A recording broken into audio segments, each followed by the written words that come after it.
share a little bit about what I learned on it.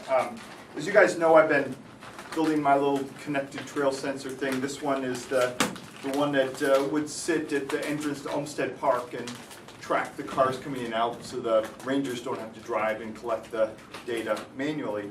And it worked pretty well. It uses a GSM radio, sleeps a lot, 8-bit, all that. The thing is, you just can't get a big enough battery to make it last long enough that, you know, it's practical. Battery. Why, I know. But the thing is, what I really thought about is like, well, I don't want them to have to change that. The battery, they have a little device now. Now, granted, the rangers drive 30 miles every day to go to the two entrances at Olmsted Park, read this counts manually, but the batteries in those devices last for like a year. And so I was like, okay, well, then I found out there's this thing that comes across the sky every day. It's kind of bright. Every once in a while you see it. It's a battery. It's and I hadn't thought about much, but you know, the solar thing could work, right? So I thought, well, this is great. I'll get a solar panel. So this is the Adafruit weatherproof solar panel, and then Adafruit also sells a little device that looks like this that will kind of manage that for you, because the thing about the sun is, you know, clouds, shade, night, you know, it isn't always shining, so you have to be able to switch back and forth between battery power and solar power, and also you got to manage the charging of the battery. Like you can't charge a battery when it's over 100 degrees, you can't charge a battery when it's below a certain temperature, I think around 50 degrees very well, and so it's got to watch the temperature, and it's got to kind of try to figure out whether it should send battery power or solar power to your device. And so what I found when I started playing with it is, it's a great idea. It can put out enough power to keep this thing on a full charge, but it, depending on what the sun is doing and what the battery is doing, can give you this big range of voltages. For example, normally I'm using these lithium-ion batteries, the LiPoly batteries, and they go 4.2 volts at full charge, and they drop to 3.6 when they're dead. But this thing will put out, you know, when the battery is not fully charged, if the, you know, the sun isn't shining, you're going to get whatever the battery voltage is. So that can be down to 3.6. When the sun comes out, it starts to charge the battery and charges it up to when the battery's full at 4.2, but it doesn't stop there. After that, it just sends the power straight from the solar panel to your device. And that is, this is a 6-volt panel. So you have to be able to accommodate anywhere from 3.6 to 6 volts. And what I decided was that was something I needed to step in between, because this board is pretty sensitive to voltage. A 3.3 volt microprocessor, and the GSM board takes 4 volts.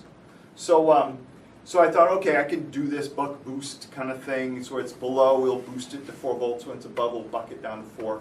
The other thing is, when I connect this, I like it to report its battery level, so I know if I need to go out and check the battery. Well, now this thing is sitting between my device and the battery, so I couldn't measure the battery anymore.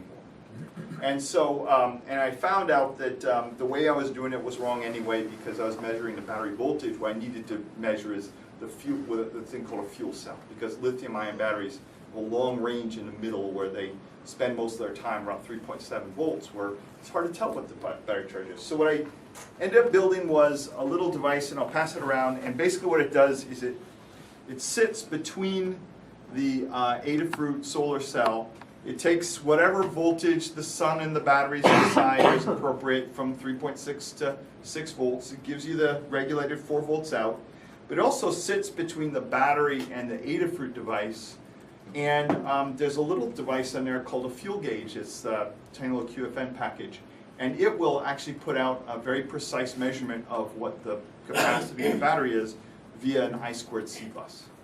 And since I'm already not running I2C, it was really easy to just add that. So now the device itself will be able to monitor the battery level and report it as it reports the counts and the people coming in the park and everything else. So an extended period of bad sun, or a leaf fell right on the solar panel and blocked it, you know, I have to go clean it, I'll know, and I can go out and do that on a more regular basis.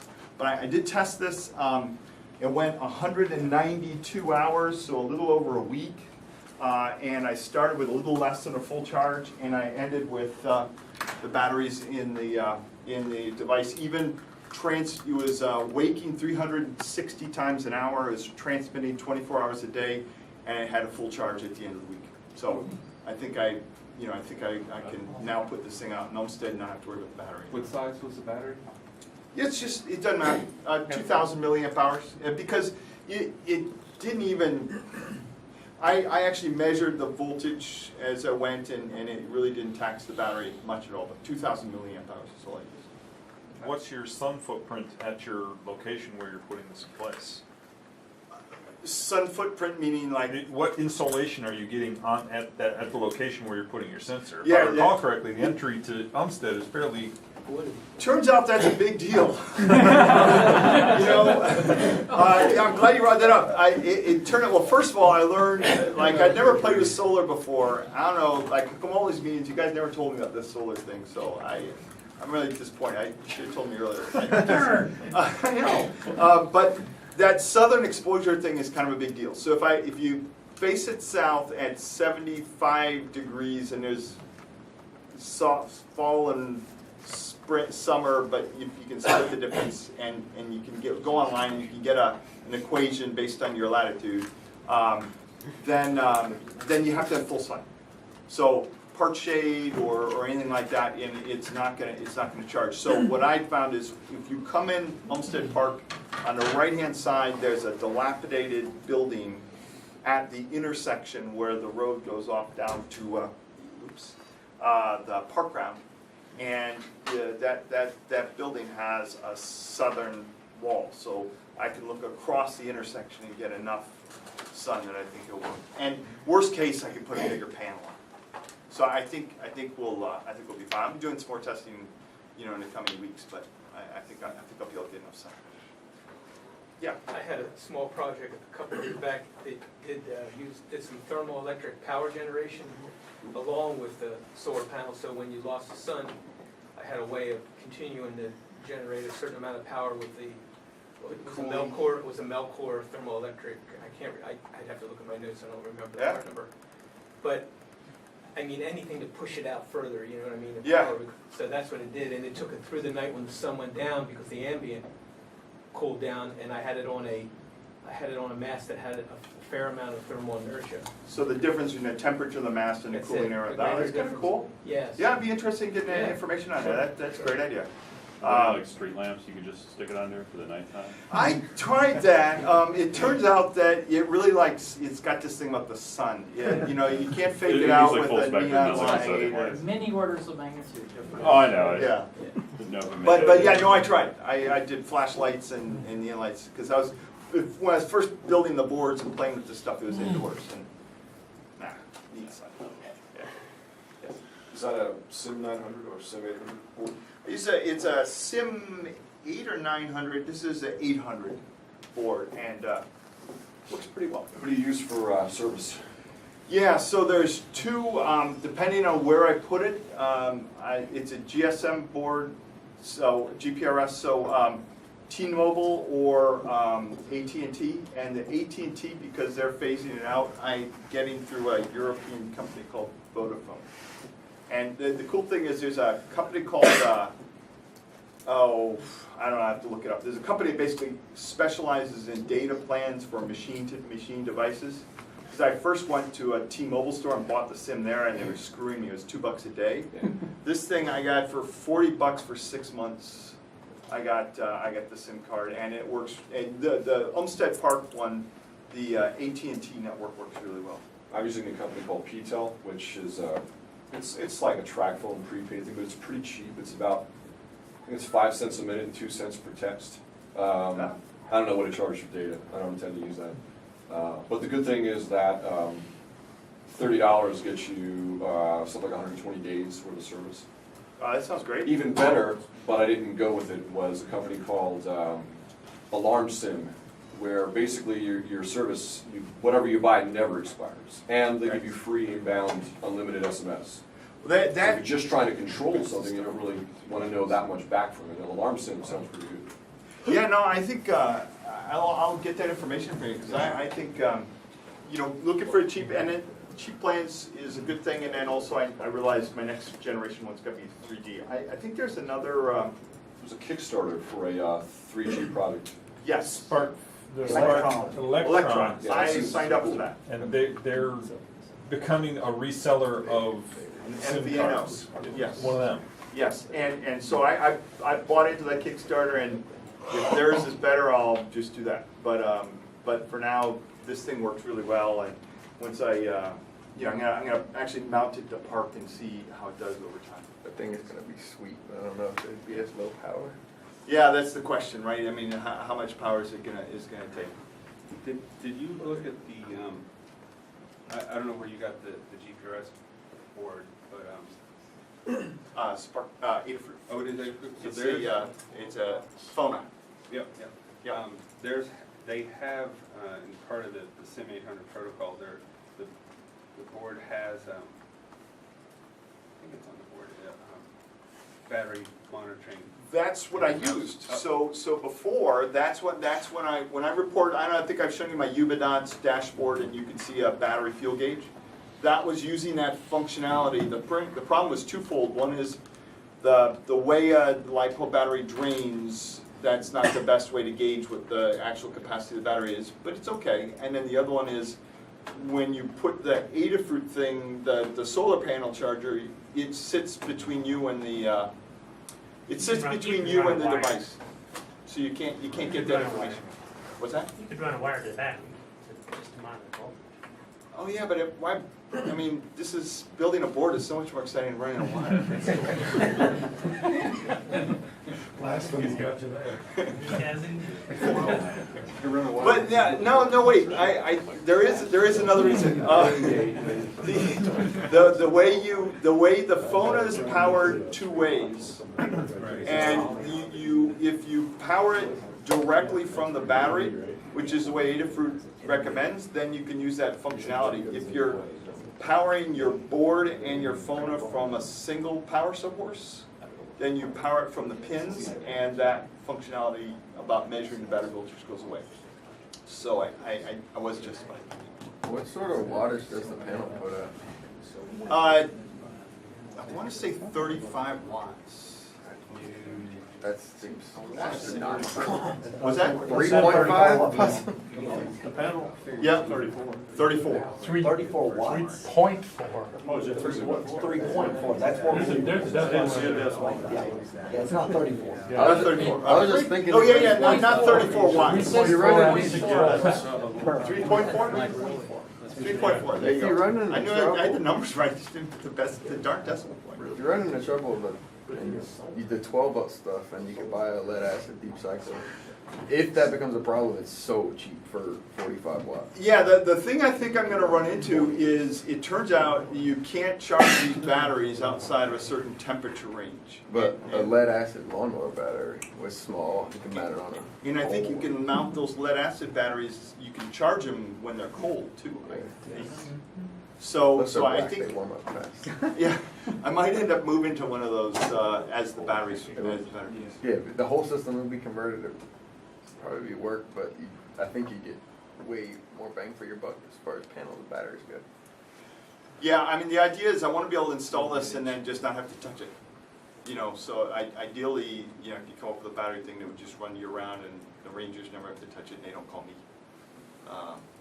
Which is kind of their goal. Well, even a UPS, a 7 amp hour lead acid sealed battery, I mean, they're 12 volts.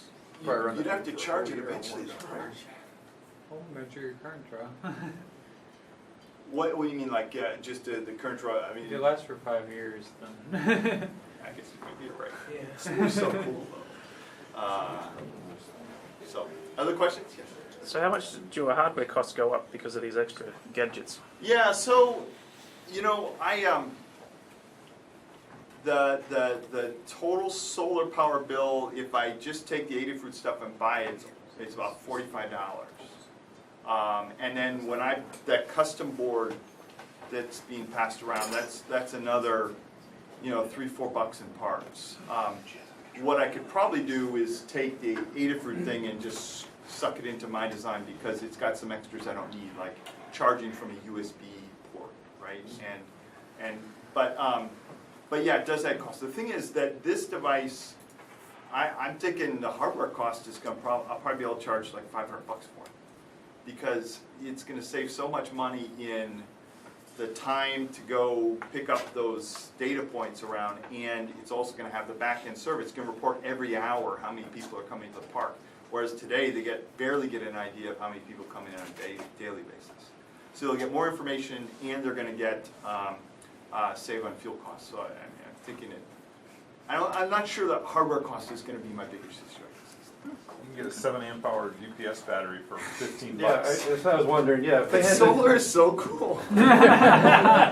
You're right, but. I mean, if they had to drive out once a month to replace a car battery, you know, Well, the other that thing they is- charge in the office, is that gonna be less work for So them? from an engineering point of view, Right. I actually, yes, but, true, but the thing is, like, you'd have to make it park ranger proof too, right? I mean, you'd have to make it to where someone could come out and you'd have to design the connectors and all that kind of stuff. Yeah. And Just use off-the-shelf car ones.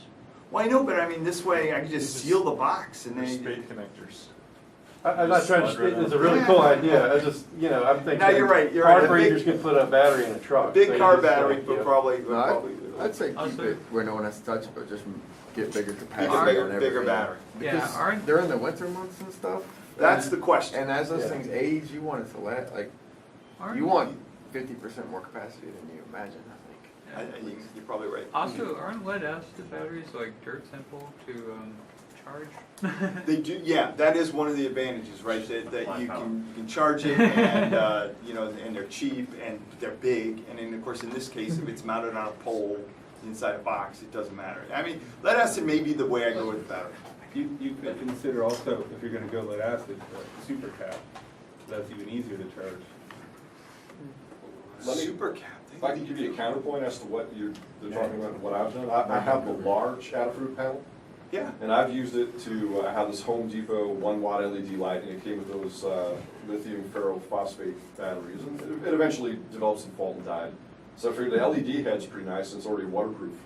So I got a 4,400 or 4.4 amp hour, lithium, but not the prismatic cell, the round cell battery pack. yeah, yeah, The Adafruit board, the large panel, yeah. and a circuit I just made myself where basically the battery's voltage is pretty close to the voltage drop of the white LED anyway. Yeah. So I don't have any fancy stuff. I just have a very low ohm resistor that just to limit the absolute maximum current. Mhm. And that thing runs almost all night with, you know, any reasonable day of sun, and it's 1 watt. That's way more than I. And it's been running for at least a year. Is that an 18650 cell? Yeah, it's one of those shrink wrap packs. Yeah, I guess that's something like that in That's there, what they yeah. are. There's 3 of them. 18650s, yeah. So I guess that adds up to about 4,000. I've seen that set up, and I think that, well, we'll see. I mean, the battery thing is something I have to look at, what the right, I mean, 2,000 milliamp hour light poly is probably not where I'm gonna end up, but it works for now, and after a week, it was still full charge, so. If you have a choice between putting it on a pole Yeah. versus getting it real close to the dirt, Yeah, get close to the dirt, assuming it's not gonna go in the water or something. Yeah. Because it's, in addition to that bright thing going over like Yeah. this, there's a heat sink down here that can't be beat. so keeping the Yeah. battery in the chargeable range. It will smooth out the temperature, so you don't have to worry about, 105-degree day. Yeah. Causing the internal electronics to Just hit, phase. Yeah. 150 degrees centigrade or something. Yeah, yeah. One of the nice things about the Adafruit board is a thermistor footprint on it. So outdoor use, you're supposed to actually put a thermistor on it so you can. But yeah, putting that close to the ground is probably a good way to get around that. For the, I have a project I'm working on with the phone and battery Mhm. consumption. That's why I was asking you what size battery Yeah. you had, because I try to compare it to my own. One thing I've wondered about with my phono was the LEDs. Have you desoldered the LEDs that were on it, or did, because I haven't measured, but I wonder if I could get it down if I took those off. My big thing is I turn the phone on, I send the data I need to send, and I turn it off. Yeah, I do that too. So, you know. but you're right, that would be I mean, on the board, for example, I have the lights are on a separate switch for that very reason. Those little LEDs can suck a lot of juice over time. Yeah, I think I probably would end up either putting a switch on or taking them off. I don't remember, what was the life you were getting out of just the battery when you weren't recharging it? It would go about 10 days, but it was also kind of dependent on the temperature. It would go 7 days in the winter, and you'd go maybe a little longer in the summer. On a 2,000 milliamp hour battery? 2,000 milliamp hour battery. Yeah. Because I mean, I put a lot of effort into sleep. Yeah, it's very narcoleptic. Anything else? Solar, it's cool. Very